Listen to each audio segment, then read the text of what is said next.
Bonjour à tous et bienvenue sur Public Sénat. Hier, Xavier Bertrand, le ministre de la Santé, a annoncé la tenue des assises du médicament à partir de jeudi. Objectif de cette concertation, redonner confiance aux Français dans le système du médicament. Hier, devant les députés à l'Assemblée nationale, Xavier Bertrand a estimé dans l'affaire du Mediator qu'il y avait eu de graves défaillances et qu'il fallait changer un certain nombre de pratiques. C'est dans ce contexte que je vous propose ce matin de suivre l'audition de Didier Houssin, l'actuel directeur général de la Santé. Il a été entendu hier par les sénateurs de la mission d'information commune du Sénat sur le Mediator. Très bonne matinée à tous. Nous continuons donc nos auditions avec monsieur le secrétaire général, directeur général, excusez-moi, je suis un petit peu fatigué, oui. Directeur général de la Santé, monsieur Didier Houssin, que nous connaissons bien puisque nous avons eu sur d'autres sujets qui n'étaient pas moins importants que celui qui nous préoccupe aujourd'hui, à savoir l'affaire du Mediator. Alors,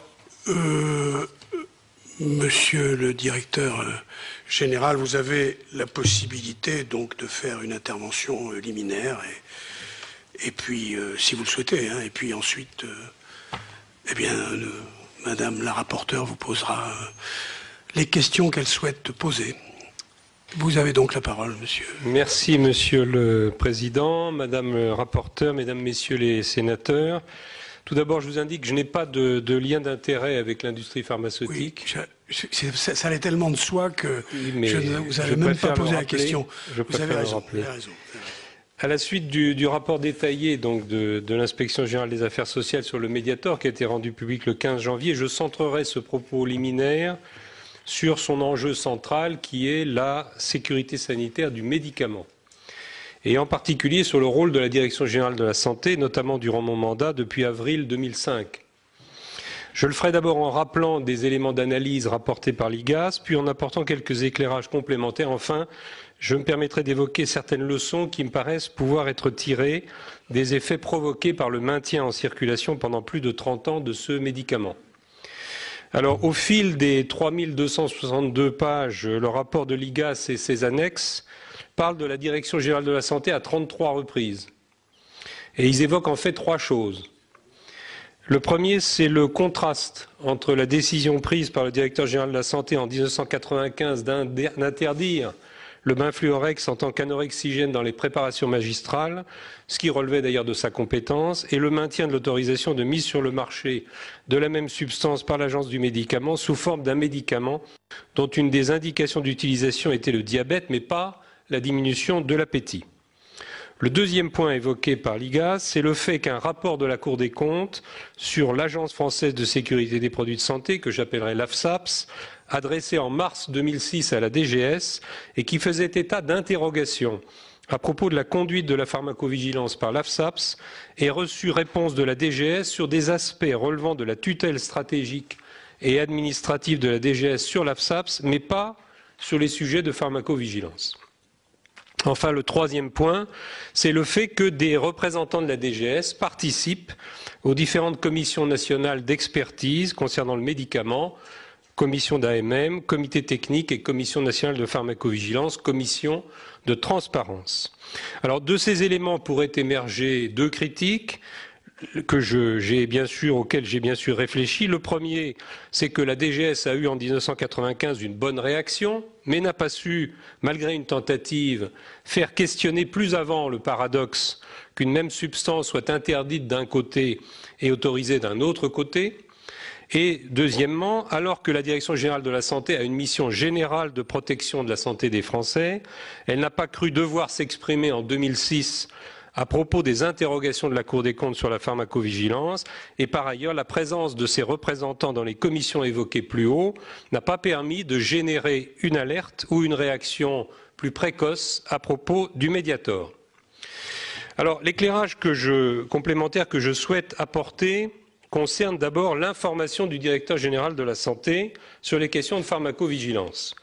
J'ai été informé souvent et régulièrement sur la pharmacovigilance par le directeur général de l'AFSAPS, sur des points que sa propre information lui permettait de juger importants et nécessaires à partager dans le cadre des réunions de sécurité sanitaire que j'anime chaque mercredi matin.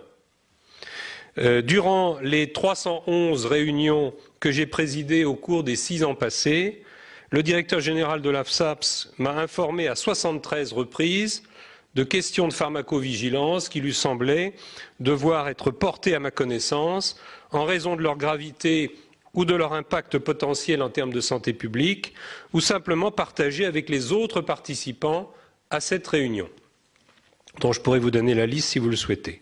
C'est ainsi que le 28 octobre 2009, j'ai appris, en même temps que l'existence du Mediator, la démonstration récente d'un risque accru de valvulopathie lié à l'utilisation de ce produit. J'ai ensuite appris le 2 décembre 2009 la suspension effective du produit par l'AFSAPS avec rappel à la suite de l'avis de la commission d'AMM du 12 novembre. Je tiens naturellement les comptes rendus de chacune de ces 311 réunions hebdomadaires de sécurité sanitaire à la disposition de la mission sénatoriale.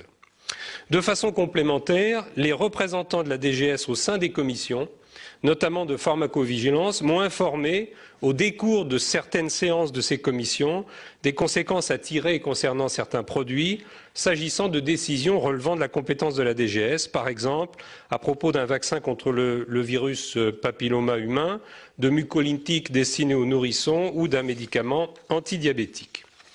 Le second point que je souhaite développer a trait au rôle que la DGS a pu jouer à propos de la sécurité sanitaire du médicament, en particulier dans le cadre de son rôle de tutelle stratégique et de sa mission générale de sécurité sanitaire. Ce rôle ne peut naturellement s'exercer que dans le respect des missions de l'AFSAPS, qui assume une double fonction d'évaluation et de gestion des risques et qui exerce sans contrôle hiérarchique ses pouvoirs de police sanitaire au nom de l'État. Alors, s'agissant d'orientation en matière de pharmacovigilance, la DGS s'est efforcée dès le début des années 2000, dans le respect des missions de l'AFSAPS, de favoriser la modernisation de la pharmacovigilance, au travers notamment de la promotion de la pharmacoépidémiologie, et cela par diverses initiatives.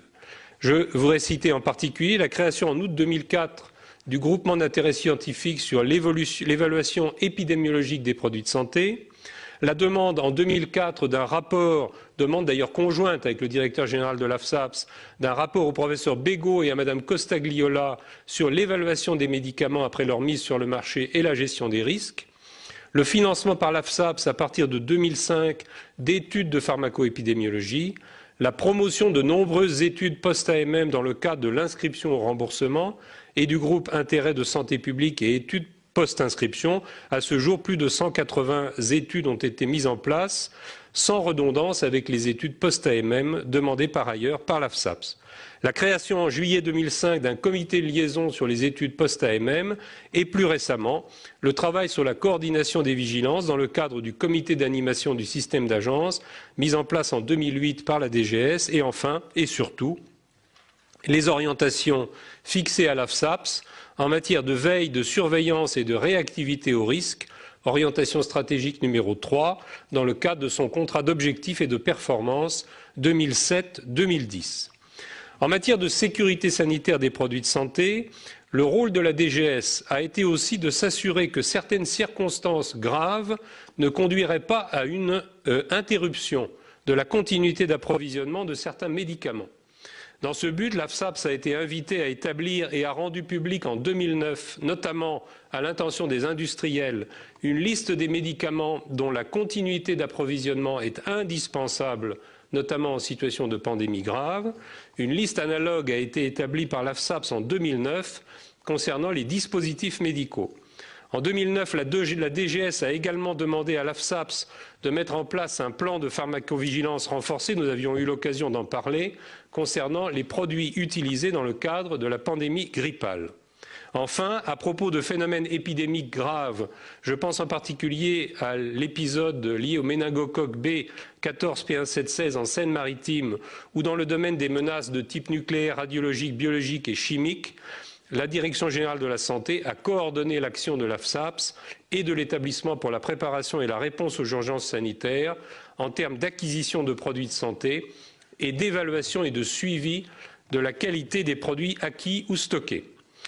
L'affaire du Mediator a montré que les aspects sont nombreux, qui réclament des améliorations dans la durée, dont le ministre a déjà tracé les grandes lignes et qui seront enrichis, bien sûr, par tous les travaux maintenant engagés sur le médicament. Je pense en particulier à l'organisation de l'expertise et aux conditions de sa crédibilité, à l'organisation interne et au financement de l'AFSAPS, pour la crédibilité accrue de son action, et aux conditions d'une vraie vie du médicament, en sécurité pour les patients, de l'autorisation du médicament à son suivi par la pharmacovigilance. Pour conclure, je souhaiterais évoquer 3 leçons à tirer qui me semblent pouvoir être formulées dès aujourd'hui.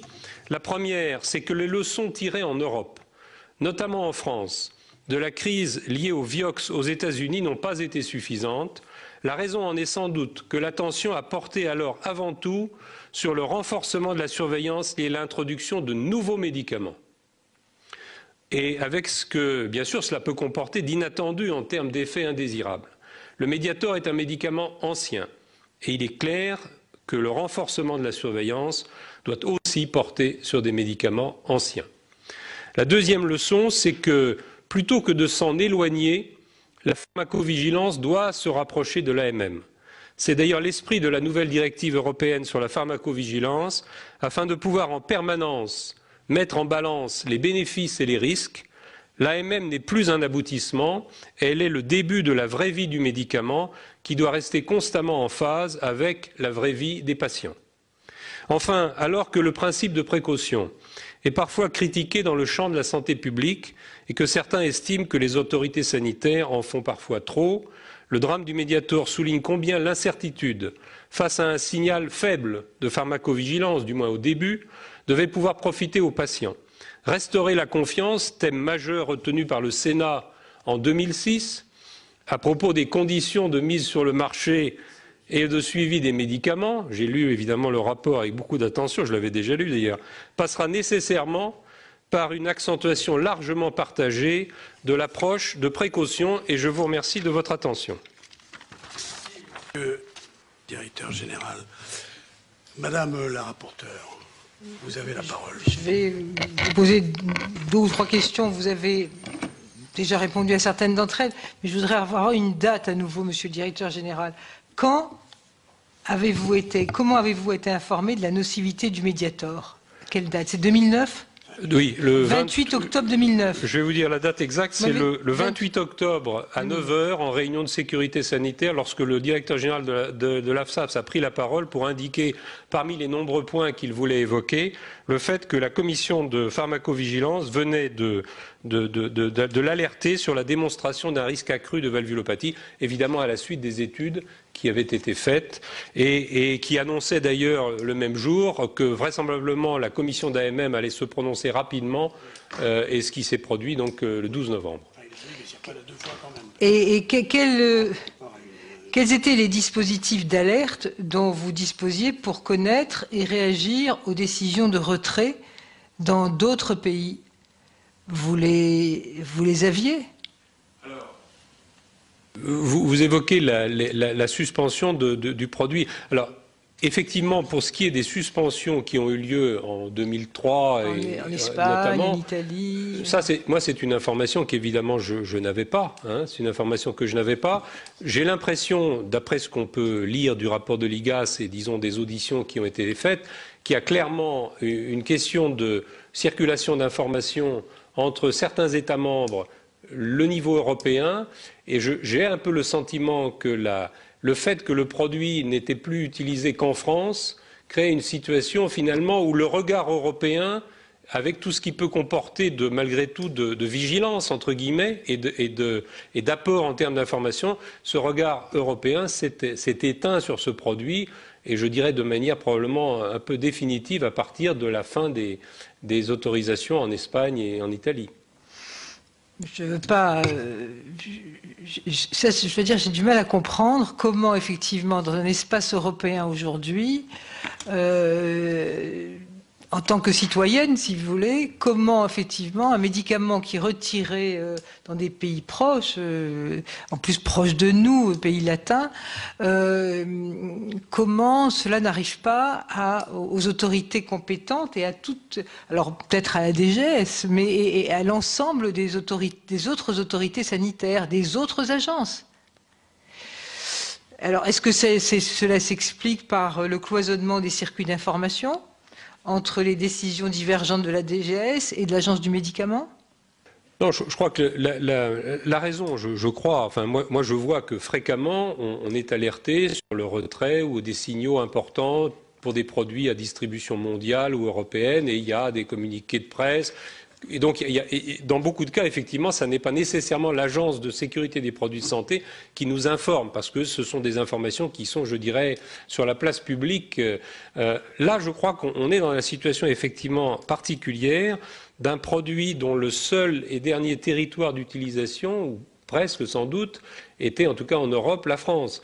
Et donc, effectivement, si le signal de 2003 n'avait pas joué son rôle d'alerte dans l'ensemble de la communauté, ensuite il n'y avait plus beaucoup de possibilités pour que l'Europe joue un rôle à ce niveau. On aurait donc pu s'en passer. On aurait donc pu se passer de l'Europe, puisque c'était un problème franco-français. Non, je crois que de ce point de vue-là, en matière de pharmacovigilance, je crois que l'apport européen est important, parce que malgré tout, dans la mesure où on est face à des signaux qui représentent des événements peu fréquents par rapport à des populations importantes, le fait de pouvoir, je dirais, analyser ce qui se passe dans une population importante, c'est un élément d'information très utile, et ça peut apporter des informations qu'on n'aura pas sur un territoire plus restreint. Alors, autre question, on est face à des données chiffrées sur le nombre de décès attribuables au Mediator, qui varie entre 500, avec ce que nous dit l'épidémiologiste Catherine Hill, et 2000, 1000 à 2000 morts suite à une autre étude. Est-ce que vous avez pu affiner les statistiques du nombre de décès, du nombre d'hospitalisations, et quelle est la réalité du chiffre? Nous, on est représentants en fait d'élus locaux. Quelle est la réalité de ces chiffres? Est-ce que lesquels sont exagérés, lesquels sont vrais? Que nous dit l'hôpital? Voilà. Quels sont vos... Donc la réalité, c'est qu'il y a une étude qui a été faite par la CNAM sur des patients hospitalisés pour valvulopathie, parce que dans le motif d'hospitalisation, il y avait marqué valvulopathie, et ces patients avaient par ailleurs, on savait qu'ils avaient pris à un moment ou à un autre du Benfluorex, du Mediator. Donc l'analyse qui a été faite, et c'est à partir de cette étude de la CNAM qu'il a été possible de montrer qu'il semblait y avoir un lien entre prise de Mediator et apparition d'une valvulopathie. À partir de cette étude, effectivement, une estimation de la mortalité liée à ce lien a été effectuée par Madame Hill. Et qu'est-ce qu'elle a fait? Elle a constaté que sur les 4 ou 5 ans d'hospitalisation sur la durée de l'étude, elle a observé, je crois que le recensement, c'était 46 ou une cinquantaine de décès. Et elle a fait un calcul en disant, puisque ce produit en fait est utilisé depuis 30 ans, eh bien elle a fait une règle de 3 en disant 46 décès sur une période de 4 ans, que multiplie 5 ou 6, etc. Et on arrive à cette estimation, à ce calcul de 500 décès environ, qui pourraient être dus aux valvulopathies liées au Benfluorex.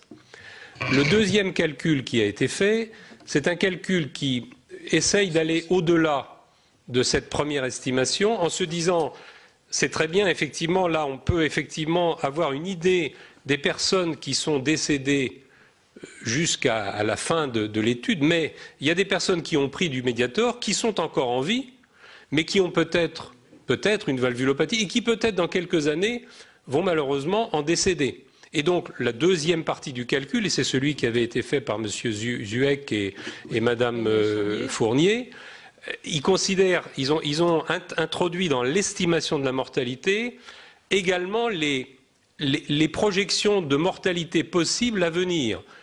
Et donc, c'est là qu'on arrive à ce chiffre, en gros, d'environ 2000. Donc, c'est un chiffre qui est, je dirais, plus exact si on veut voir la mortalité d'une façon plus globale, mais il est évidemment soumis à l'incertitude que l'on a sur le devenir réel de ces valvulopathies, et en particulier sur le fait que certaines de ces valvulopathies vont peut-être pouvoir être dépistées, traitées, maîtrisées, et qu'on va peut-être pouvoir éviter des décès. C'est d'où l'importance d'ailleurs de l'initiative que le ministre a prise en termes de comité de suivi, c'est-à-dire essayons d'identifier ces personnes qui ont une valvulopathie pour au moins peut-être pour certaines d'entre elles, éviter un décès qui serait survenu. Mais concrètement, aujourd'hui, est-ce qu'on peut dire, on ne peut même pas dire qu'il y a eu 500 décès. Je pense que ce matin, j'écoutais un sociologue qui travaille dans la communication et qui vient d'écrire un texte sur les problèmes de langage et de la relation entre émetteur et récepteur. Et la difficulté quelquefois de compréhension, quelquefois agrandie par l'effet de l'image et du nombre. Donc aujourd'hui, je reçois comme information qu'il y a eu, tant que tel, 500 ou 1000 à 2000 morts. C'est ce que je reçois comme information. C'est ça que je reçois comme information à travers le médiateur. Alors qu'en fait, vous me dites que ce n'est, y compris pour les 500 morts, que ce n'est qu'une estimation pour le moment et qu'on ne peut pas dire s'il y a... Est-ce que vous pouvez me dire aujourd'hui combien il y a eu de décès ? Je crois qu'on peut très clairement identifier, y compris les personnes, les 46 ou 50 personnes qui ont été identifiés dans l'étude de la CNAM. On peut probablement, si on le souhaitait, si on le pouvait, on pourrait tout à fait identifier leur nom. Reste ensuite à déterminer quelle est la part de responsabilité que le Mediator a pris dans leur décès. Ça, c'est une autre question. Mais en tout cas, ces 46 personnes, je crois que ce sont des personnes bien réelles qu'on peut tout à fait identifier. En revanche... 46 personnes décédées. Sur une période de 4 ans. Sur une période de 4 ans. C'est ça. En revanche, le calcul qui aboutit à 500, lui, c'est une estimation, c'est une donnée statistique, c'est une réalité statistique. Oui, mais moi je le reçois en tant que citoyen, je reçois en fait, non pas l'estimation, mais je reçois en fait le fait qu'il y a entre 500 et 2000 morts. Voilà. Donc aujourd'hui, l'estimation, elle est... Enfin, la réalité, c'est qu'hélas, il y a eu 46 morts dus au Mediator et que les deux chiffres que nous avons sont des estimations à partir de deux calculs méthodologiques différents. On peut dire ça ? Je crois qu'on peut dire, je pense pour être plus rigoureux encore, il y a eu 46 décès pour lesquels on peut vraiment s'interroger de façon sérieuse sur le fait que le Mediator a peut-être joué un rôle ou a joué un rôle. Et à partir de là, effectivement, on peut faire des estimations qui aboutissent aux chiffres qui ont été indiqués, 500 ou 2000, suivant la méthode de calcul de la mortalité qu'on prend. Alors, si vous permettez, Madame la rapporteure, moi je pense que, quelle que soit la façon dont on reçoive ces chiffres, je pense que même s'il y avait 3-4 morts, ce sont 4 morts de trop. Bien sûr. Alors effectivement, l'amplitude de la réaction est sans doute directement liée à cet affichage. Mais je pense qu'il était absolument nécessaire qu'on alerte la population sur les risques qu'avait présenté et que présentait dans le moyen terme la prise du Mediator. Bien évidemment. Je crois que sur ce plan-là, nous serons sans doute tous d'accord. Alors, Madame la rapporteure. Bien évidemment, Monsieur le Président. Alors, vous avez récemment publié une liste de 77 médicaments sous surveillance, avec des médicaments dont notamment, par exemple, le lévothyrox, tout en indiquant en même temps qu'ils étaient sous surveillance, mais que les patients ne doivent pas arrêter leur traitement, je vous cite, ou modifier la dose sans consulter leur médecin. Alors, qu'implique la publication de cette liste en termes de contrôle du médicament et quand les patients disposeront-ils d'informations supplémentaires sur ces médicaments et quelles dispositions allez-vous prendre vis-à-vis des médecins? Alors, je crois que la première chose peut-être à rappeler, c'est que même si ça peut sembler, enfin je crois que c'est important de le rappeler, tous les médicaments sont sous surveillance, parce que le dispositif de pharmacovigilance, il vaut pour l'ensemble des médicaments. Ceci dit, ça n'est pas un système sans défaut, et malheureusement l'affaire du Mediator en est sans doute une démonstration. Mais tous les médicaments sont sous surveillance. Le point est cependant qu'il y a un certain nombre de médicaments pour lesquels est mis en place une surveillance dite renforcée à travers d'enquêtes spécifiques. Alors en particulier, quels sont les médicaments qui justifient évidemment la mise en place d'une surveillance renforcée? Premièrement, il y a ceux qui sont des médicaments nouveaux, des molécules nouvelles, où il y a eu des essais cliniques, mais on sait qu'un essai clinique, ça porte sur quelques milliers de personnes. Or, le médicament va peut-être être utilisé chez des millions de personnes. Donc, un événement rare qui peut ne pas survenir sur 10 000 personnes, il peut par contre tout à fait survenir sur 1 million de personnes. Et donc les médicaments nouveaux justifient, et c'est ce qui est mis en place notamment au niveau européen dans le cadre des plans de gestion des risques, qui sont repris bien sûr au niveau national. La deuxième catégorie, ce sont des médicaments pour lesquels on a des hésitations sur la balance entre le bénéfice et le risque. Parce que quand vous évoquiez, monsieur le sénateur tout à l'heure, monsieur le président, effectivement le décès il est inacceptable lorsque par ailleurs le médicament n'a pas un intérêt majeur.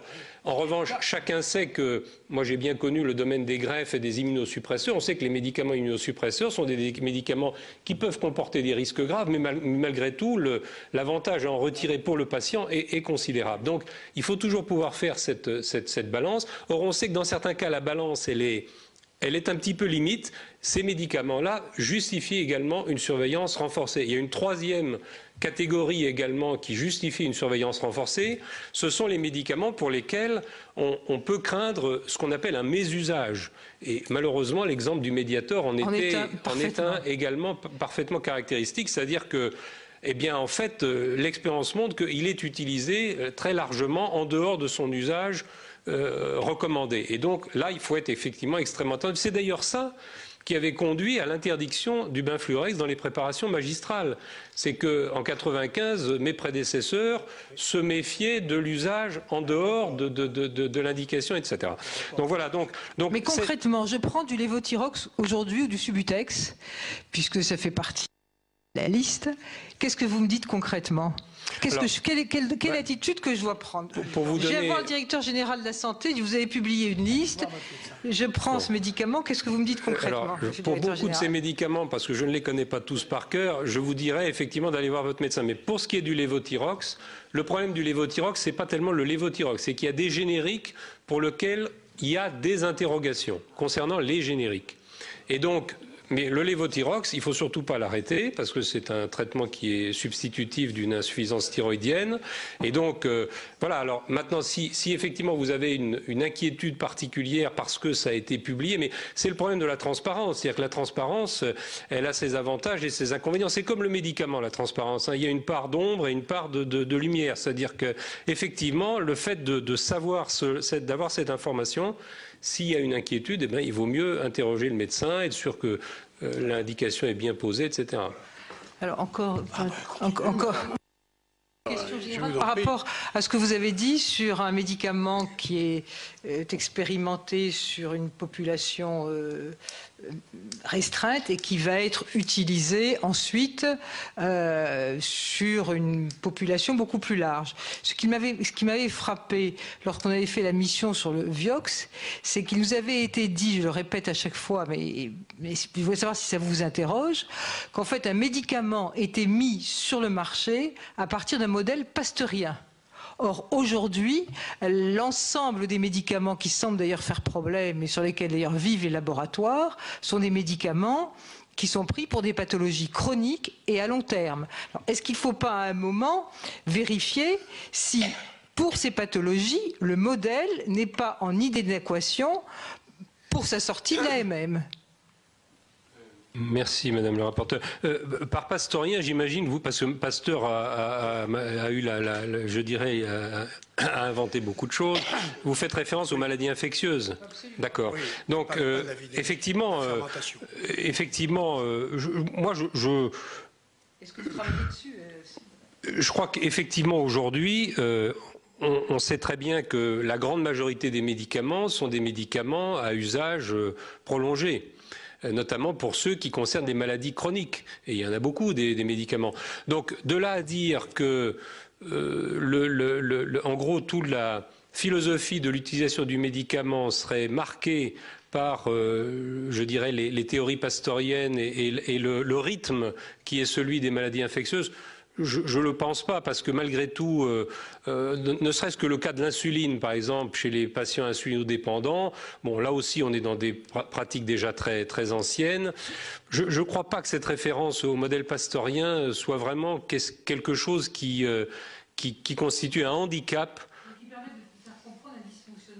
Non, à mon avis, il y a un élément très, très important, je crois. Enfin, s'il y a deux éléments en termes de pédagogie de ce qu'est le médicament vis-à-vis du public, le premier, c'est bien d'expliquer d'abord que le médicament, c'est pas un aliment, c'est pas un bonbon, c'est quelque chose qui contient un principe actif et que ça a une efficacité, mais ça a aussi des inconvénients et que c'est intrinsèque à la nature même du médicament. Et ça, c'est quelque chose que beaucoup de gens, je pense, ont tendance à oublier, considérant qu'ils n'en voient que le côté positif.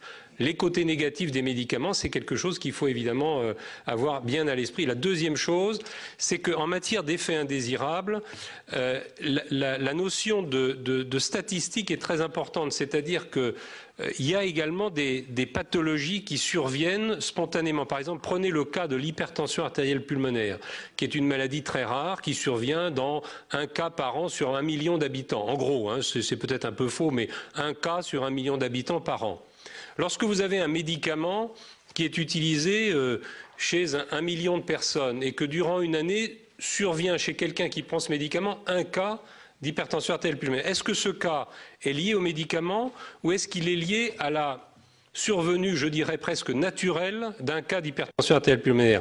Toute la difficulté de la pharmacovigilance, c'est d'arriver à bien distinguer qu'est-ce qui est la survenue, je dirais presque naturelle d'événements, y compris le décès, y compris l'avortement spontané, etc., et qu'est-ce qui est la survenue anormalement fréquente d'événements qu'on peut alors relier éventuellement à la prise d'un médicament. Cette notion statistique, elle est difficile à expliquer, elle est difficile à comprendre et je pense que c'est une des difficultés de la pharmacovigilance. Toujours la parole. Dernière question, on a passé à mes collègues. Est-ce que vous avez pris finalement, je vois M. Barbian était président de cette mission d'information sur le Vioxx. On l'oublie trop souvent. Est-ce que vous avez pris suffisamment au sérieux le rapport qu'avait émis le Sénat suite à l'affaire du Vioxx, où nous faisions un certain nombre de propositions qui sont aujourd'hui similaires d'ailleurs à celles que donne l'IGAS? Et je voulais que vous me répondiez tout simplement à cette question. Parce qu'on n'a pas vu, nous, de réforme depuis ce temps. C'est-à-dire qu'il n'y a pas seulement ça, si vous voulez, c'est que moi j'ai essayé d'assurer le service après rapport, c'est-à-dire en déposant un certain nombre d'amendements, jusqu'à lasser mes collègues d'ailleurs, hein, parce que c'était répétitif chaque année, etc. Et à chaque fois, je me suis fait envoyer dans le mur, hein, notamment par Monsieur Bertrand. Hein, je suis arrivé à faire passer, je crois, en 6 ans, 2 amendements, dont un sur lequel j'aimerais d'ailleurs vous interroger parce que j'attends avec impatience le décret d'application. Il s'agit de celui, vous savez, qui étend aux patients la possibilité de notifier les effets indésirables. C'est un amendement évidemment important, hein, important, au moins pour moi. Et je voudrais savoir si vous avez l'intention de publier assez rapidement le décret d'application. Je sais que c'est toujours long, hein, c'est toujours long. Mais peut-être pourriez-vous nous indiquer quelques dates, quelques échéances concernant ce décret. Merci, Monsieur le Président. Alors, tout d'abord, effectivement, il y avait 25 recommandations dans le rapport que vous aviez présenté, restaurer la confiance à l'occasion des conditions de mise sur le marché et de suivi des médicaments. Alors, je vais peut-être pas passer en revue les 25 recommandations, mais je pourrais vous faire parvenir, si vous le souhaitez, un document qui dit un peu ce qui a été fait et ce qui n'a peut-être pas été fait. Et pour répondre au Président sur la question de la notification par les patients. La notification par les patients, elle figure aujourd'hui dans la directive pharmacovigilance du 15 décembre, où il est clairement indiqué que les patients, etc. Oui. Je rappelle que c'est une initiative que le directeur général de l'AFSAPS a pris par anticipation, notamment à l'occasion de la pandémie grippale, ou dans le cadre du plan de pharmacovigilance renforcé, a été mis en place la possibilité pour les patients de notifier directement à l'agence, soit à la suite de la vaccination, soit à la suite de la prise d'antiviraux. Donc, je dirais par anticipation, cette mesure a été mise en place et évidemment, elle va être très certainement... Et vous savez qu'à l'époque, je n'ai même pas reçu le soutien de Madame la Ministre, qui s'en est remis à la sagesse du Sénat. Heureusement que, en l'occurrence, le Sénat a su faire preuve de beaucoup de sagesse. Ce qui veut dire que c'était quand même pas quelque chose qui apparaissait comme urgent au gouvernement et je le regrette. Alors, en ce qui concerne la date, où en êtes-vous pour ce décret? Il faut que je regarde précisément et je vous répondrai par écrit. Très bien, je vous remercie. Madame la rapporteure. Alors, une autre question sur l'organisation institutionnelle. Je vois que M. Laurin lève la main. Comment s'opère aujourd'hui la coordination au sein du système sanitaire et quel est le rôle du comité d'animation du système d'agence? Est-ce que, par exemple, dans vos réunions hebdomadaires, vous avez autour de vous l'ensemble des agences et ce CASA? Il y a deux niveaux d'action. Il y a premièrement la réunion hebdomadaire de sécurité sanitaire qui se tient tous les mercredis matins en présence du cabinet du ministre et qui réunit tous les directeurs généraux de toutes les agences de sécurité sanitaire, c'est-à-dire l'AFSAPS, l'Institut de veille sanitaire, l'ANSES maintenant, l'INPES, l'INSERM,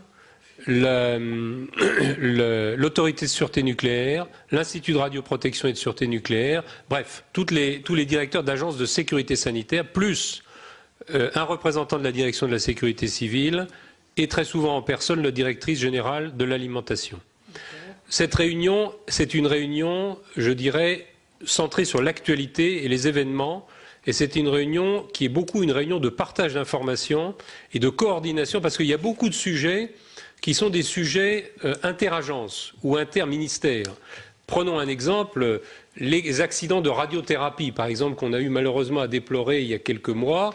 On est tout de suite sur un sujet de matériovigilance, de radiovigilance, de radioprotection, d'organisation hospitalière. Donc la DGOS est évidemment représentée également. On peut être sur un sujet de santé publique lorsque le problème prend une ampleur importante. Donc, sur beaucoup de sujets, dès qu'on a un phénomène épidémique, immédiatement la question se pose. Il y a le président évidemment de l'EFS qui est présent, et la directrice générale de l'Agence de biomédecine. Immédiatement, on se pose la question, est-ce qu'on continue à prélever du sang? Est-ce qu'on continue à prélever des organes? Quelles recommandations? Donc, il y a là un travail, je dirais, autour des événements, qui est un travail de coordination, de partage d'informations, et bien sûr d'information du ministre lorsque les événements, de ces différents événements. Le CASA, c'est autre chose, c'est à un niveau plus stratégique. Ça rassemble l'ensemble des agences qui sont autour de la Direction générale de la santé, mais là on se situe sur des sujets qui sont, je dirais, plutôt mutualisation d'expériences, portage de projets en commun. On a travaillé sur une charte de déontologie de l'expertise, on travaille actuellement sur la coordination des vigilances, on va travailler sur la question des baromètres, on travaille sur des problèmes de politique de santé. On se situe, je dirais, à un niveau qui est plus stratégique et moins événementiel que la réunion hebdomadaire de sécurité sanitaire. Les réunions ont lieu tous les combien? Et les réunions ont lieu tous les 2 mois à peu près, 2-3 mois. 2 mois. Monsieur Laurin a demandé la parole, me dit-on. Oui, Monsieur le Président. c'est peut-être une incidence, mais nous nous interrogions sur le fonctionnement institutionnel et vous venez brillamment de nous dire ce que les projets et la façon dont vous fonctionnez. Je reviens à la pharmacovigilance. Il y a quelque temps, le Parlement s'était inquiété aussi sur le problème du mésusage. Est-ce que, d'ailleurs, la liste des médicaments qui ont été dressés, un certain nombre sont pointés par leur mésusage et non moins que par leur toxicité. Et je n'ai pas revu un souci, et en me référant aussi à un rapport parlementaire, c'est celui du mésusage des psychotropes. Et ce mésusage des psychotropes a été mis en évidence avec les décès qui ont eu lieu au moment des décès des personnes âgées pendant la période de la canicule, où on a retrouvé de nombreuses prescriptions de psychotropes, d'antidépresseurs chez des personnes d'un certain âge. Et au-delà disons, de ces références particulières, ce mésusage des psychotropes comprend aussi des choix dans la prescription, hors AMM aussi, de facilité peut-être aussi, et peut-être que l'incidence est peut-être moins spectaculaire en point de vue mortalité que ce dont nous parlons actuellement, mais ça reste quand même nous paraîtrait être une priorité. Alors, est-ce qu'on peut penser que dans ce cas, ça s'intègre aussi à vos réflexions, ce souci dont on sait très bien, dont on dit de façon un peu spectaculaire que les Français sont très consommateurs et sur le plan européen? Deux excellents rapports, hein. Il y a un très ancien, qui est celui du professeur Zérifian, qui fait le tour de la question et qui fait des propositions et qui, dès 1995, dit que tout a été dit, hein, maintenant il faut faire, et si on fait rien, eh bien, on n'aura que ce qu'on mérite. C'est-à-dire, il n'a pas dit le Mediator, mais c'est moi qui ajoute. Et il fait des propositions qui, justement, concernent le psychotrope, le mésusage du psychotrope et des psychotropes en général. Et il y a un certain nombre de propositions qui figurent dans ce rapport qui mériteraient qui sont encore très actuelles et qui mériteraient d'être prises aujourd'hui. Et il y a aussi un autre rapport de l'Assemblée nationale que vous n'avez pas cité. Celui de Madame Brié.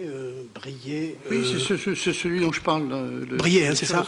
Brio, voilà, Madame Brio, qui est un excellent rapport. Excellent. Qui est le plus récent. Hein, qui est le plus récent. Marie-Vonne Brio, c'est ça. Alors, écoutez, monsieur le sénateur, sur ce sujet, le mésusage, bon, là, je crois le sujet s'élargit parce qu'effectivement, on n'est plus seulement sur le médicament et sa régulation propre, on est sur la prescription, sur le rôle du médecin, sur le rôle du pharmacien, sur l'information donnée aux médecins, aux pharmaciens, sur la formation des médecins et des pharmaciens. On est sur un champ qui évidemment est extrêmement large. On est sur la relation entre le patient et le médecin et sur je dirais effectivement en France la tendance très certainement trop accentuée à la prescription de médicaments lorsqu'on compare avec les autres. Donc il est possible d'ailleurs, malheureusement, cette affaire du Mediator aura peut-être quand même cet effet positif, c'est que ça conduira peut-être à une approche plus mesurée de la prescription médicamenteuse.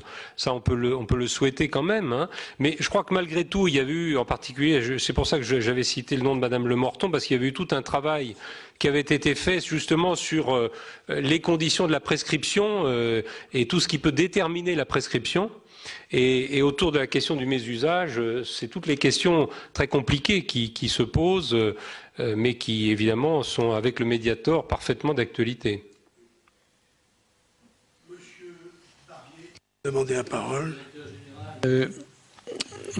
L'IGAS semble faire un parallèle entre le problème du sang contaminé et le problème du Mediator. J'aimerais avoir votre avis sur ce rapprochement.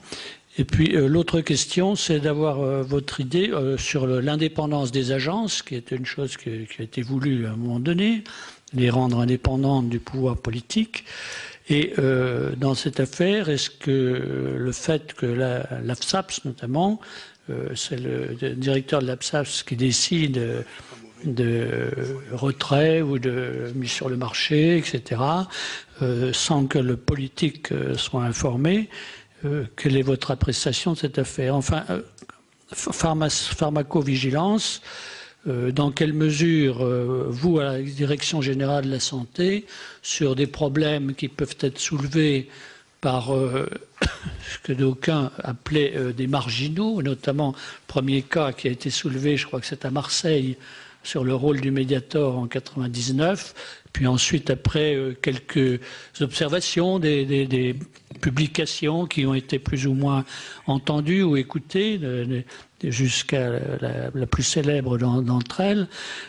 Comment ça se passe entre vous et le pouvoir politique, puisqu'on a entendu ici un ministre la semaine dernière qui nous a dit, moi écoutez, pas vu, j'ai rien vu, on m'a rien dit pendant toute la durée de mon ministère, on m'a jamais parlé de ce problème du Mediator qui était quand même déjà un petit peu soulevé, notamment dans les pays étrangers. Alors, peut-être quelques éléments de réponse. Tout d'abord, sur votre première question. Effectivement, on voit très bien le parallèle qui peut être fait entre sang contaminé et Mediator pour une raison très simple, c'est que ce sont dans les deux cas des produits de santé. Donc, on est sur une problématique produits de santé et sécurité sanitaire. Toutefois, je crois qu'il y a quand même deux éléments, à mon avis, de grande différence entre ces deux drames. Le premier, c'est que, en matière de sang contaminé, on est quand même confronté à la question d'une nouveauté qui est celle de l'émergence du virus HIV dans un contexte finalement assez peu réglementé, en tout cas pas très fortement réglementé. Alors que sur l'affaire du Mediator, on est sur un dispositif, le médicament qui est quand même très cadré, avec une agence solide, avec tout un cadre, etc., et sur un produit ancien. Moi, ça me fait penser, vous savez, à ces images de la théorie des catastrophes de Reason, où il y a toute une série de barrières avec des trous, et à un moment donné, il y a quelque chose qui passe à travers tous les trous. Je crois qu'effectivement, on a été confronté, le positionnement du médicament au début l'a rendu d'une certaine manière un peu furtif, c'est-à-dire le fait qu'il ait été un anorexigène habillé en antidiabétique, à mon avis, ça a dû jouer quand même en tout cas, c'est ce que l'IGAS explique. Oui. Et ensuite, il y a eu toute une série d'occasions manquées, hein, et voilà, et c'est typique de la théorie des catastrophes où, en fait, les garde-fous n'ont pas fonctionné, et c'est vrai que l'analyse de chacun de ces défaillances est évidemment extrêmement instructive, malheureusement. Alors justement, est-ce que vous diriez, monsieur le directeur général, qu'il y a eu tromperie de la part des laboratoires Servier? Ça, écoutez, moi je suis incapable de juger ça. Je crois que c'est vraiment l'affaire de la justice de savoir si c'est une habileté ou plus. Sincèrement, je crois que je ne suis pas capable de répondre à cette question. Alors maintenant, sur le deuxième aspect que vous évoquez, c'est la question de l'indépendance des agences.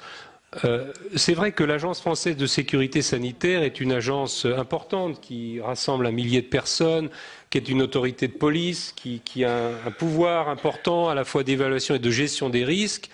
Et c'est vrai que la relation que la Direction générale de la santé a avec cette agence n'est pas une relation du tout de nature hiérarchique. C'est une relation de tutelle. Alors dans certains cas, bien sûr, on est capable de faire évoluer l'agence, d'infléchir ses orientations, ne serait-ce parce que c'est la volonté du ministre à travers, disons, les orientations stratégiques qui sont données à l'agence. Mais par ailleurs, dans son domaine spécialisé, où elle a les compétences techniques, etc., c'est elle effectivement qui fait son travail d'évaluation et de gestion du risque.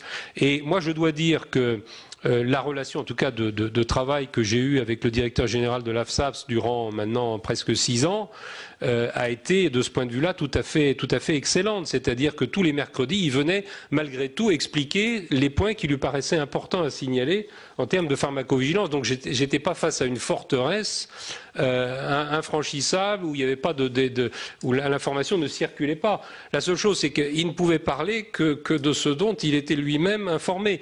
Et je pense que la question question qui est posée derrière cette affaire du Mediator en termes de pharmacovigilance, c'est quand le signal s'est-il vraiment constitué? Est-ce que lorsqu'il s'est constitué, les conditions de son émergence ont été rassemblées? Enfin, c'est tout le problème de la constitution du signal et de l'alerte qui peut être donnée à propos d'un signal ou ne pas être donnée. Alors, j'en viens maintenant à votre dernière question. Sur je dirais, le rôle du responsable politique. Je crois que, si vous voulez, il n'y a pas malgré tout de rupture entre le pouvoir politique et une agence spécialisée. C'est une manière pour l'État d'agir de façon, je dirais, spécialisée dans un domaine précis, avec des moyens d'action qui sont dédiés. Il n'empêche que l'information circule, que le ministre a d'ailleurs la possibilité, s'il avait, je crois, une circonstance où il estimait que la décision du directeur général de l'AFSAPS n'était pas bonne, je crois qu'il a la possibilité juridique, malgré tout, d'imposer sa volonté. Bon, les circonstances ne se produisent pas parce que, malgré tout, les décisions qui sont prises sont des décisions tout à fait fondées. Il y a un dernier aspect que je voudrais évoquer, c'est qu'il faut bien avoir à l'esprit le caractère quantitatif de ce que représentent les produits de santé. On est sur 12 000 produits de santé, 8 000 en officine, 4 000 en établissement de santé, tous les dispositifs médicaux qui sont d'une diversité extrême. 12 000, voilà. Pardon? Vous dites 12 000 médicaments. Il y a aujourd'hui 12 000 produits, 12 000 médicaments qui sont actuellement... Bon. Parce que le professeur Mattei parle de 40 000. Alors, 40 000, ce sont les... Il y a les produits qui ne sont plus commercialisés. Ce que j'ai lu dans le compte-rendu, on est bien d'accord, hein. Je parle sous votre contrôle, d'autant plus que je n'étais pas là. Je pense que ce n'est pas exactement le même... il y a 40 000... Il y a les produits qui ne sont plus commercialisés. Ah bah oui, mais enfin, il y en a, donc ça dépend si on les compte ou pas. Bah oui.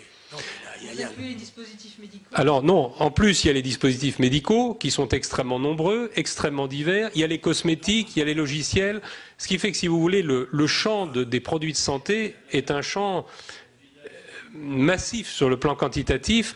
On ne peut pas imaginer qu'un ministre soit au courant de ce qui se passe pour chacun des médicaments, c'est impossible. Est-ce que vous pensez qu'il y a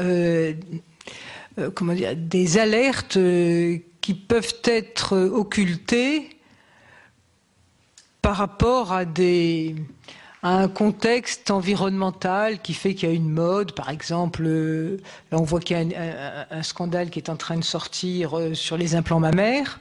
Finalement, est-ce que lorsque cette politique a été conduite, tout le monde s'est vraiment intéressé à ces gels, parce qu'il y avait une idéologie de la chirurgie esthétique en la matière et qu'il ne fallait pas aller contre? C'est un peu la même question concernant les psychotropes. Est-ce qu'il y a des sujets qui sont tus finalement?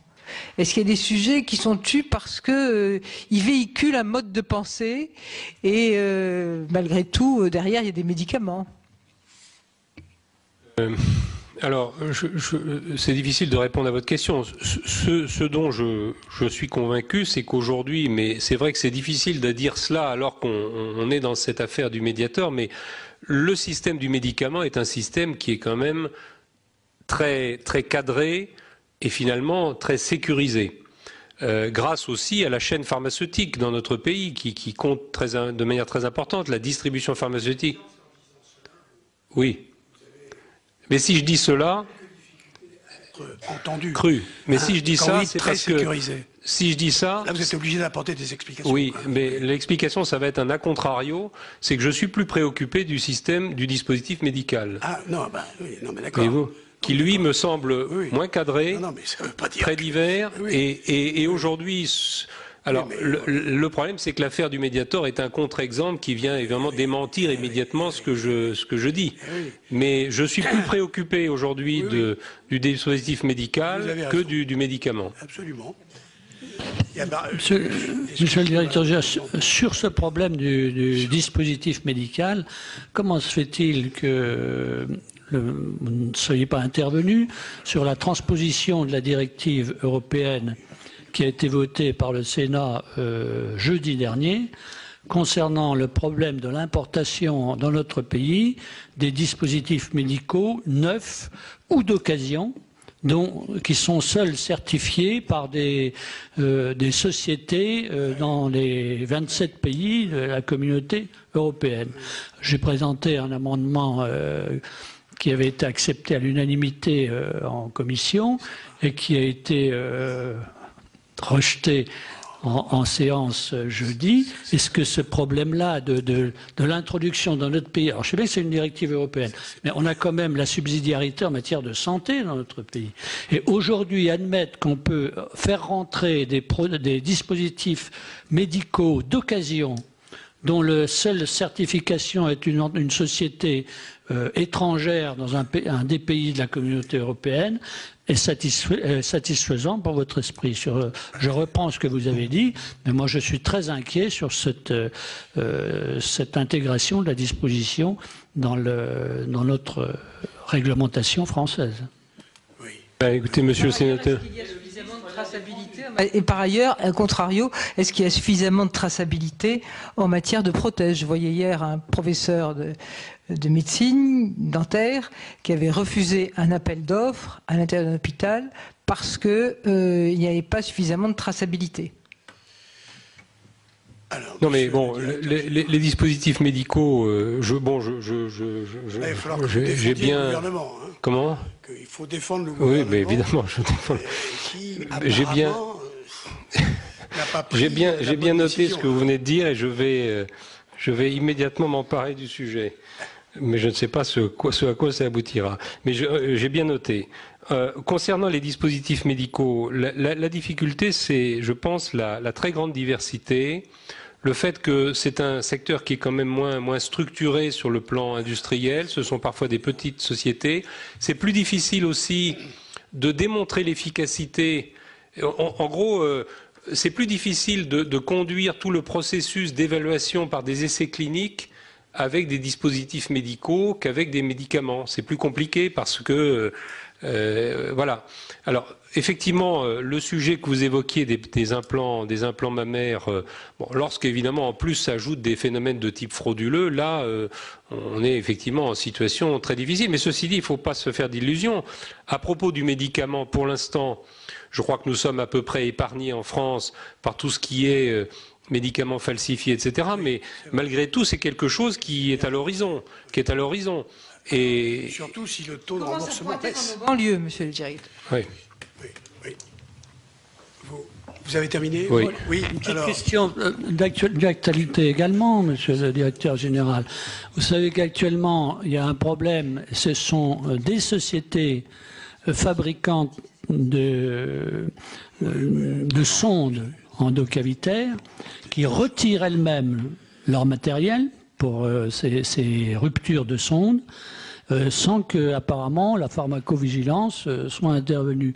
Comment se fait-il qu'on n'a pas plus d'attention à ces problèmes? Ce n'est pas des petites maisons, c'est des grandes maisons il y a eu toute une série de ruptures de sondes qui ont amené la maison à retirer elle-même le produit. Alors, il faut reconnaître que c'est bien de la part de la maison de reconnaître que son produit est défaillant, mais où est la pharmacovigilance et la surveillance de sécurité sanitaire dans notre pays? Alors, là, on est sur un sujet qui est celui de la matériovigilance. Il est tout à fait possible, je ne sais pas si c'est à cela que vous faites référence, mais il est tout à fait possible qu'il y ait eu des signalements de matériovigilance, et en particulier je sais que ça a été le cas à propos de sondes d'entraînement électrosystolique endocavitaire, qu'effectivement il soit apparu que ce matériel avait un défaut ou un problème, et que plutôt que de risquer un accident grave, éventuellement mortel, la décision a été prise, et y compris avec l'accompagnement de l'entreprise, de procéder, bien sûr avec les médecins, à des initiatives pour le retrait de ces équipements. De ce point de vue-là, c'est peut-être une bonne chose, parce que si vous avez, je sais pas moi, un certain nombre d'arrêts cardiaques parce que se détache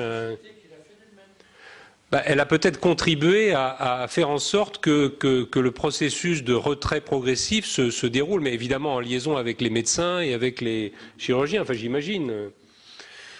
Bien. Si vous le permettez, Ah, pardon, allez-y. Merci, Monsieur le Président. Monsieur le Directeur, l'affaire du Mediator est très particulière par rapport à d'autres qui ont été évoquées. Et moi, je me souviens du retrait du glyphanant après X années d'utilisation. Il a fallu bien longtemps pour découvrir qu'il y avait... on a mangé de la fénine pendant 20 ans avant de découvrir... le diantalvic aussi. Comment? Le diantalvic aussi. Et le diantalvic aussi. De découvrir ses propriétés qui détruisait le foie, enfin un problème endocrinien bien sûr, mais qui détruisait le foie de façon extrêmement rapide en 24 heures ou 48 heures. Ma question est la suivante. On était dans l'affaire du Mediator sur une AMM qui correspondait pas en réalité aux véritables propriétés du médicament, puisque le Benfluorex, on le sait tous, est un anorexigène. Il y a eu donc... Non, pas tous. Le professeur Alexandre est pas d'accord. Ah oui, d'accord. Non. Bien. Enfin bon. C'est pour ça qu'à une exception, au moins. Oui, d'accord. Monsieur le Président, j'accepte votre remarque. C'est dans le rapport. Hein. Exact. Ceci étant, est-ce que, en tant que directeur de la santé, vous avez demandé que l'Agence du médicament regarde particulièrement le problème pour d'autres spécialités, autrement dit, détecter d'autres médiators en puissance? Est-ce que ça ne serait pas une attitude très vigilante que de dire, regardons si parmi toutes les spécialités qui sont aujourd'hui, qui ont l'AMM, si l'AMM correspond bien au caractère pharmacologique du produit? Ça serait peut-être une précaution à prendre dès maintenant. Deuxième question. Pour pas qu'en juin, nous ayons une nouvelle commission sur une autre produit. Non, mais si je dis ça, c'est parce Monsieur Hautain serait très content, qu'il a pu y avoir, peut-être d'autres cas similaires. Et regarder particulièrement les nouvelles molécules de façon attentive. Tout à l'heure, vous avez dit dans vos conclusions, j'ai apprécié d'ailleurs les conclusions que vous avez formulées, les 3 conclusions. Vous avez indiqué que la pharmacovigilance doit se rapprocher de l'AMM. Je pense que oui. Je pense que c'est absolument nécessaire. Comment, en tant que directeur de la santé, vous imaginez un fonctionnement qui permette effectivement à la fois à la pharmacovigilance et à l'AMM d'être particulièrement en lien? Merci, monsieur le sénateur. Alors, tout d'abord, peut-être sur une des leçons, effectivement, c'est la question des médicaments anciens. Parce que le médicament ancien, on s'y habitue et on est peut-être, la vigilance baisse peut-être vis-à-vis de médicaments anciens. Donc ça, je crois qu'il va falloir, de façon systématique, les passer en revue pour être sûr de ne pas se faire prendre par surprise sur des médicaments anciens et considérés comme pratiquement entrés dans les mœurs. La deuxième chose, et je trouve que votre idée d'avoir une attention particulière aux médicaments pour lesquels il y a un positionnement ambigu sur le plan pharmacologique, on sait qu'il y a des médicaments qui sont à double usage d'une certaine manière. Les sulfamides hypoglycémiants, c'est un anti-infectieux et en même temps un produit, etc. Et il y en a comme ça plusieurs exemples. Donc c'est vrai que ça pourrait être intéressant d'avoir une approche un peu systématique autour de ces médicaments, je dirais un peu chauve-souris, quoi, hein, qui sont bons. Ça c'est la deuxième chose.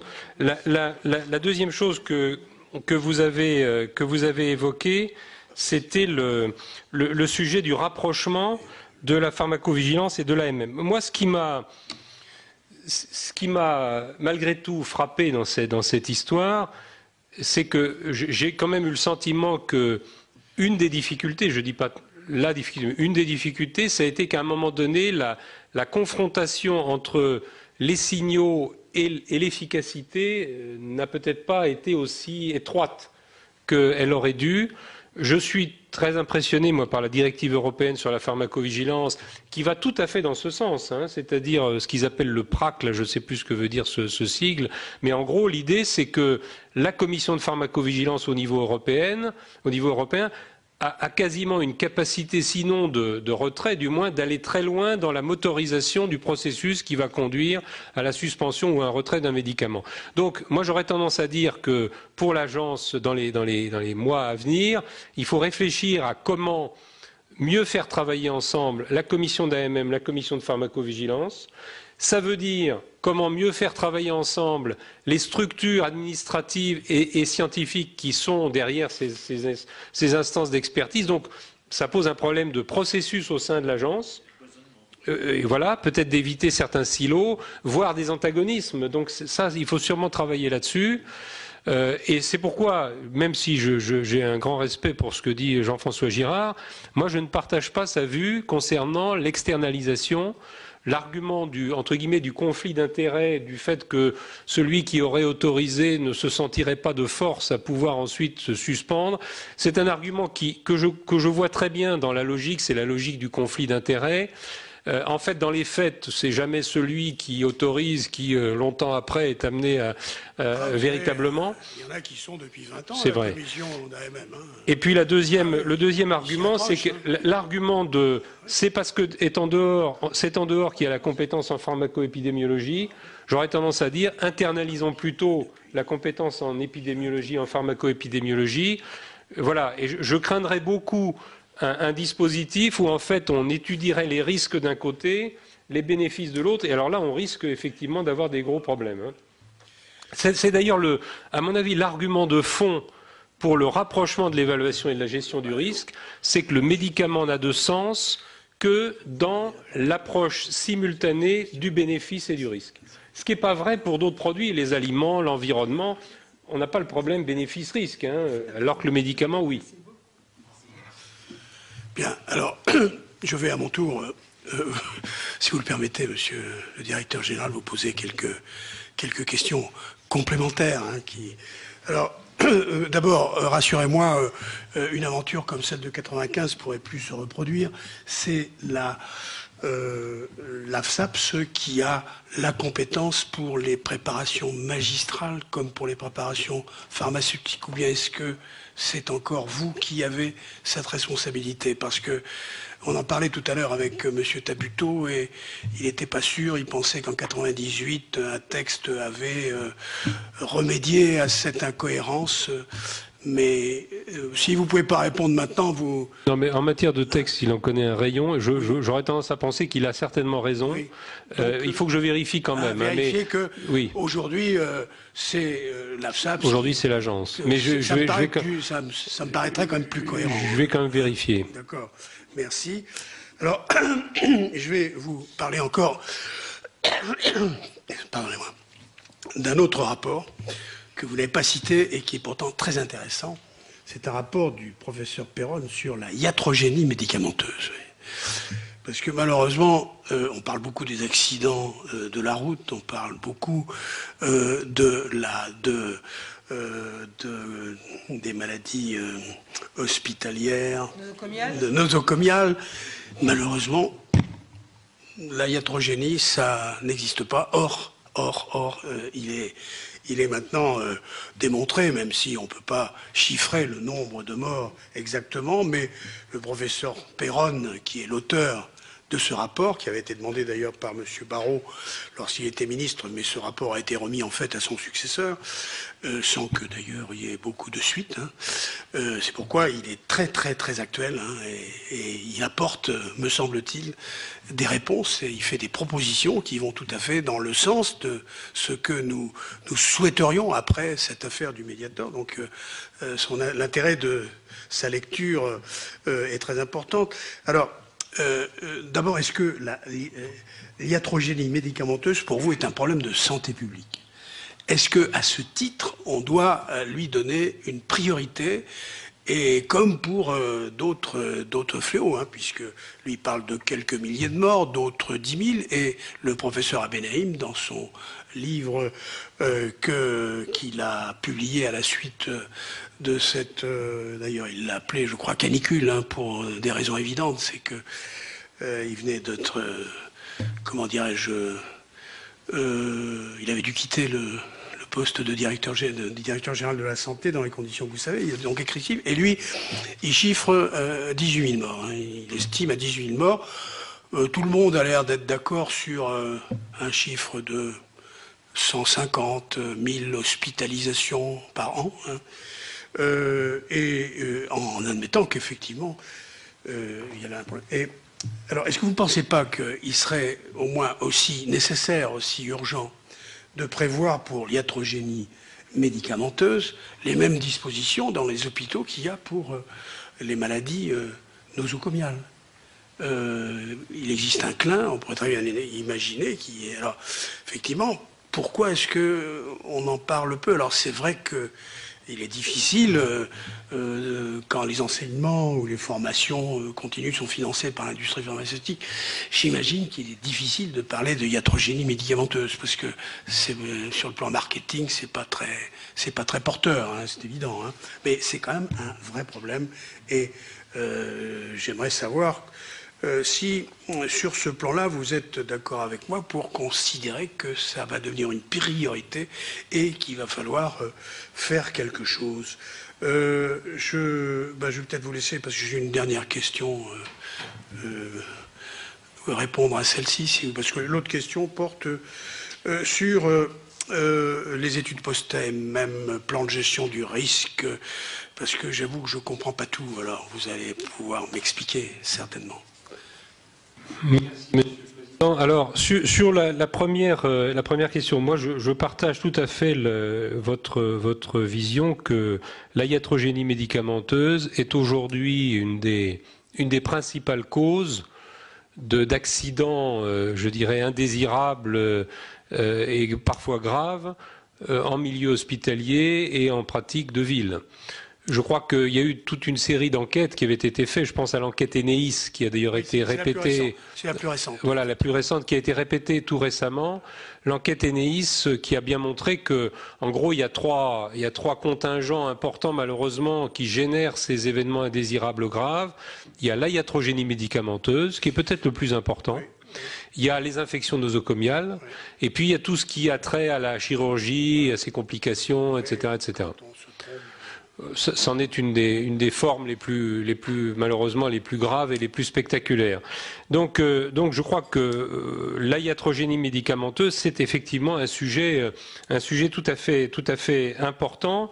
Alors ça ne veut pas dire malgré tout que rien n'est fait dans le domaine de la iatrogénie médicamenteuse, parce que j'ai pas dit ça. Voilà, en milieu hospitalier, il y a malgré tout toute une série d'initiatives qui sont prises, de dispositifs qui sont mis en place.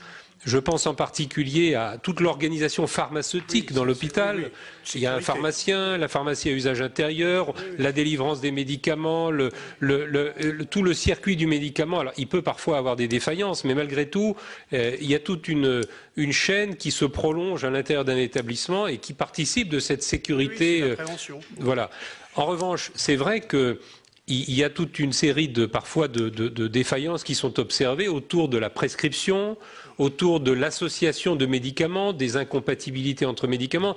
C'est la raison pour laquelle on fonde beaucoup d'espoir sur des logiciels d'aide à la prescription qui permettraient, au moment où on va prescrire, de voir s'allumer un signal disant attention, il a déjà ce médicament, vous ne pouvez pas associer, etc. Bon, mais c'est un dispositif qui n'est pas encore forcément tout à fait au point. Et puis on tombe ensuite sur ce qui a été évoqué tout à l'heure, c'est-à-dire l'information, la formation, la connaissance des professionnels, voilà. Sans oublier aussi tout ce qui peut aller aussi autour de la chaîne de la prescription avec la transmission de l'information à l'infirmier. Enfin, on voit bien malheureusement qu'un certain nombre d'accidents sont des problèmes de transmission d'informations entre un médecin, une infirmière, etc., etc. Vous connaissez tous les accidents qu'on a pu avoir malheureusement d'administration intratécale, etc., etc. Alors oui, vous avez alors sur le deuxième sujet, alors oui. Je suis pas sûr d'être aussi précis sur ce dont il s'agit concernant les études post-AMM et les plans de gestion de risque. En gros, ce que j'ai non, parce que vous assurez quand même la coordination, non? Tout à fait. Hein, c'est surtout cette coordination qui m'inquiète, parce que le résultat on n'est pas spectaculaire. Si vous voulez. Quand on fait le bilan des résultats. Alors, je parle surtout pour les études post-inscription.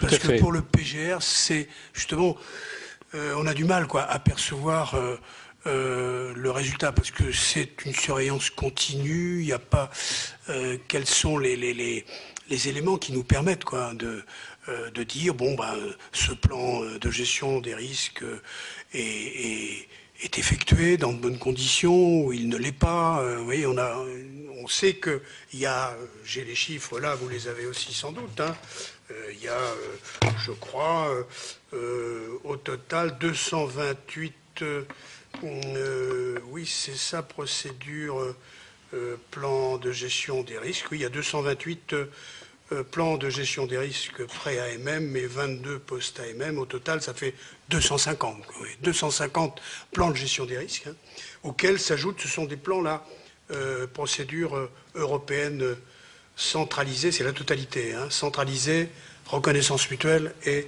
procédure nationale. Il y a donc au total 250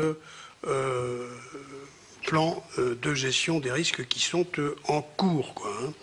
Et l'AFSAPS en ajoute pour son compte personnel un certain nombre, c'est-à-dire 29, je crois. Hein.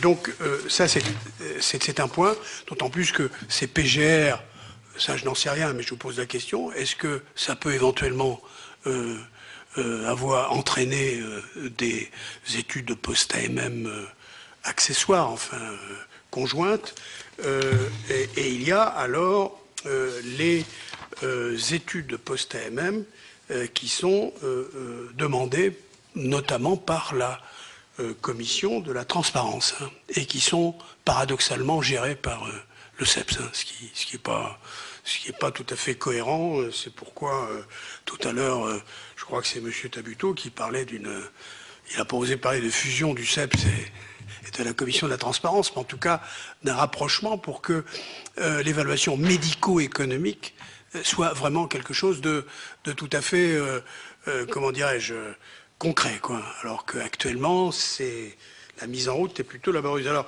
bon, le problème, c'est que les études post-inscription ne sont pas réalisées, quoi.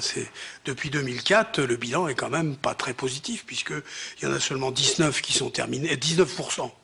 C'est-à-dire sur 126 demandes, hein, 126 demandes qui ont été effectuées par la commission de la transparence, il y en a seulement 19% qui sont terminées. Et ce qui est plus inquiétant, c'est qu'il y en a 47% qui n'ont pas encore reçu un début de commencement. Oui. Et alors, ça fait quand même beaucoup, Et justement, quelle action est-ce que vous avez pris connaissance de cette situation? Est-ce que vous la déplorez? Puis alors, ce qui est d'autant plus bizarre, c'est que normalement, une telle carence aurait dû appeler, maintenant qu'on a les outils, des sanctions. Or, monsieur le président du CEPS que j'ai interrogé, il a eu un projet de sanctions. Et je ne savais pas que ça existait, les projets de sanctions. Parce que moi, je suis partant pour les projets d'amende, hein, ou les projets de contravention. D'autant plus que ce projet a été abandonné, voyez-vous. Donc moi, je trouve qu'ils sont quand même très très sympas avec les labos. Hein. Ça, vraiment, la police sanitaire est beaucoup plus sympa avec les labos que la police est sympa avec l'usager, avec l'automobiliste de base, quoi. Donc, j'aimerais que vous me donniez votre sentiment là-dessus, parce que je trouve quand même cette situation profondément anormale, parce qu'il y va quand même de la sécurité des patients.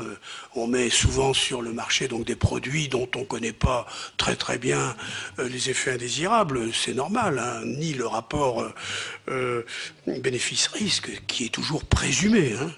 Et donc on est en droit d'obtenir une efficacité, une surveillance effective, soit à travers les PGR, soit à travers les études post-AMM, ce qui me semble être, si on les prescrit simplement pour se couvrir et qu'on ne les fait pas, c'est une fausse sécurité et c'est pas de nature à restaurer la confiance. Alors, je crois que vous avez mis en place des structures pour coordonner tout ça et je m'aperçois que c'est pas terrible, quoi, hein. Ça fonctionne pas remarquablement bien. Je m'excuse de devoir vous le dire, monsieur le directeur, mais il vaut mieux parler franchement. Alors, je vais répondre sur deux différents aspects. Concernant les plans de gestion de risque qui sont mis en place dans une optique qui est vraiment de sécurité sanitaire, c'est-à-dire c'est un nouveau médicament, on veut être informé de la manière dont les choses se déroulent en termes notamment de pharmacovigilance. Il peut y avoir des enquêtes particulières à faire, des indications particulières à donner en termes d'usage.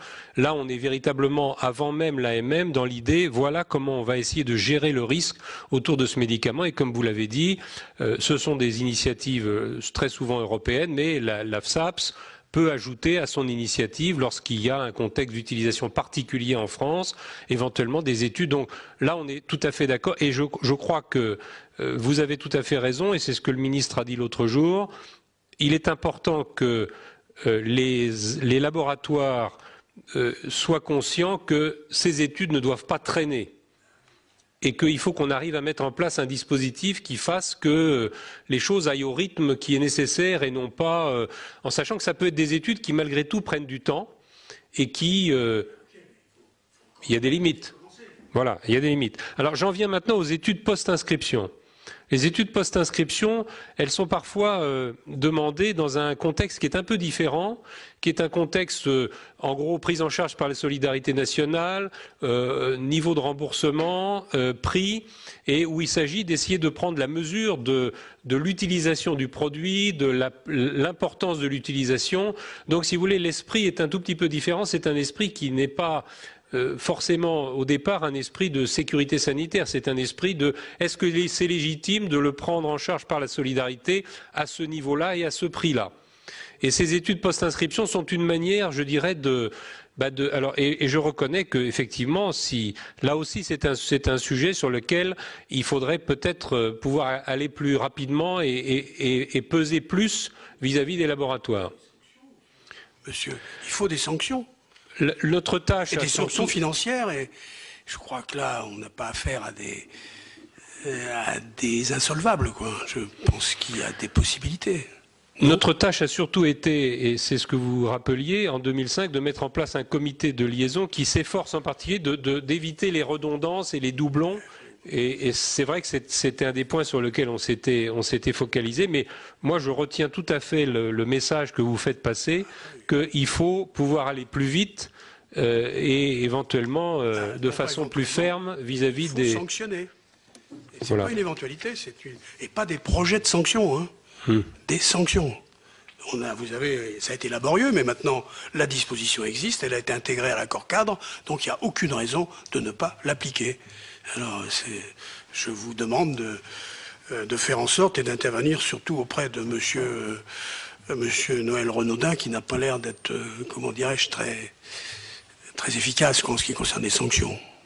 Hein, et qu'une sanction, c'est pas un projet, quoi. Voilà. Écoutez, en ce qui me concerne, je n'ai plus de questions à poser à monsieur le directeur général. Je le remercie d'avoir répondu avec beaucoup de précision et de patience aux questions qui lui ont été posées. Mes chers collègues, je constate que vous non plus. Donc je vais lever la séance en remerciant une nouvelle fois monsieur le directeur général de la santé et en vous donnant donc rendez-vous, non pas à vous monsieur le directeur général de la santé, mais à mes collègues jeudi matin à 9h30. Nos auditions reprendront. Merci. Voilà pour cette audition de Didier Houssin, le directeur général de la santé. Si vous souhaitez revoir les auditions de la mission d'information du Sénat sur le Mediator, elles sont toutes disponibles en VOD sur notre site internet publicsénat.fr. Je vous donne rendez-vous à partir de 16h30 cet après-midi pour une question orale de la sénatrice PS Bariza-Chiari à Michel Alliot-Marie sur l'avenir de l'Union pour la Méditerranée. Très bonne journée à tous.